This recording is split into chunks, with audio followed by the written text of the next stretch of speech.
जब से scam 1992 series launch हुई है और हर्षद मेहता के बारे में लोगों को डिटेल में पता चला है, तब से लोग ऐसे मनी स्कैम के बारे में जानने के लिए काफी उत्सुक रहते हैं। पर क्या आपको पता है इंडिया में ऐसे और भी बड़े बड़े स्कैम्स हुए हैं? तो आज इस वीडियो में हम इंडिया में हुए मेजर स्कैम के बारे में बात करेंगे। सबसे पहले हम बात करेंगे हर्षद मेहता के चेले केतन पारिख के बारे में, जिन्होंने 40,000 करोड़ का स्कैम किया था। केतन पारिख मुंबई के गुजराती फैमिली से बिलोंग करते थे और उनका फैमिली बैकग्राउंड पूरा ब्रोकरिंग बिजनेस में ही था, जिसकी वजह से स्टॉक ब्रोकिंग उनके खून में ही था। ऐसे हम कह सकते हैं अपना खुद का फैमिली बिजनेस होते हुए भी केतन पारिख हर्षद मेहता की कंपनी में ग्रो मोर इन्वेस्टमेंट में काम करने लगे ताकि उन्हें स्टॉक मार्केट का अच्छा नॉलेज हो सके। फिर 1992 में हर्षद मेहता के बारे में बहुत से स्कैम जब सामने आए, लेकिन उनमें कभी भी केतन पारिख का नाम सामने नहीं आया। पर 2001 में स्टॉक मार्केट क्रैश होने के बाद केतन पारिख का भी स्कैम एक्सपोज हो गया। चलो देखते हैं ये स्कैम उन्होंने कैसे किया। केतन पारिख ने IT एंड कम्युनिकेशन इंडस्ट्रीज में हैवी इन्वेस्टमेंट किया था। उसके बाद उन कंपनीज के शेयर प्राइजेस बहुत ज्यादा अमाउंट में बढ़ा दिए जाते थे। इन स्टॉक्स को पॉपुलरली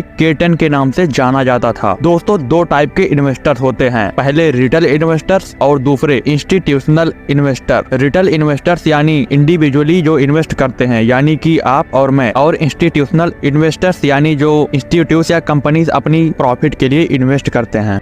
हर्षद मेहता ने रिटेल इन्वेस्टर्स को टारगेट किया था, वहीं केतन पारिख ने इंस्टीट्यूशनल इन्वेस्टर्स पर फोकस किया।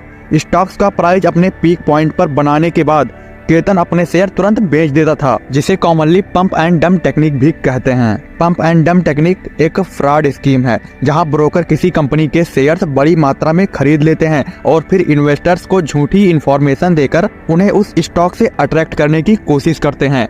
फिर शेयर बेचकर खुद माला माल हो जाते हैं और इन्वेस्टर्स को बहुत बड़ा घाटा होता है। यही टेक्निक केतन पारिख ने यूज की थी, उसने बहुत बड़ा पैसा कमाया था इससे। उसके बाद में एक और टेक्निक जो केतन पारिख यूज करते थे वो था सर्कुलर ट्रेडिंग। सर्कुलर ट्रेडिंग यानी कुछ ब्रोकर आपस में ही शेयर्स को बाई एंड सेल करते थे, जिसकी वजह से उन स्टॉक्स की ट्रेडिंग वैल्यू बड़ी मात्रा में बढ़ जाती थी और फिर ट्रेडिंग वैल्यू इंक्रीज होते ही दूसरे इन्वेस्टर्स का भी उन स्टॉक पर इंटरेस्ट बढ़ता है। ऐसे ही स्ट्रेटेजी केतन पारिख ने यूज किए थे।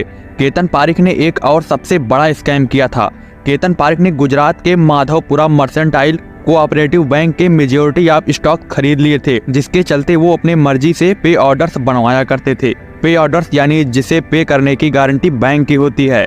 मतलब अगर ये पे ऑर्डर एक इंसान ने दूसरे इंसान को कर दिया तो बैंक उस दूसरे इंसान को जितना चाहे उतना पे कर देगी, भले ही उस पहले इंसान के अकाउंट में पैसे हो या ना हो। लेकिन बैंक हमेशा ये पे ऑर्डर्स किसी बड़े या फिर भरोसेमंद व्यक्ति को ही देते हैं। यहाँ केतन पारिख ने बैंक से बहुत ज्यादा अमाउंट के पे ऑर्डर्स बनवाए थे और दूसरे बैंक को पे ऑर्डर देकर और लोन लेना चालू कर दिया, और इसी के चलते केतन पारिख ने बैंक से 1200 करोड़ रुपए निकाल लिए। लेकिन बाद में पता चला कि ये स्कैम पूरे 40,000 करोड़ का था। 1995 से लेकर 2001 तक केतन पारिख ने ऐसे ही स्टॉक मार्केट मैनिपुलेट करते रहे, लेकिन 2001 में केतन पारिख का पूरा स्कैम पब्लिकली एक्सपोज हो गया और उन पर insider trading, circular trading, pump and dump, misrepresentation of fact ऐसे कई स्कैम चार्जेस लग चुके थे और केतन पारिख को ट्रेडिंग मार्केट से बाहर कर दिया गया।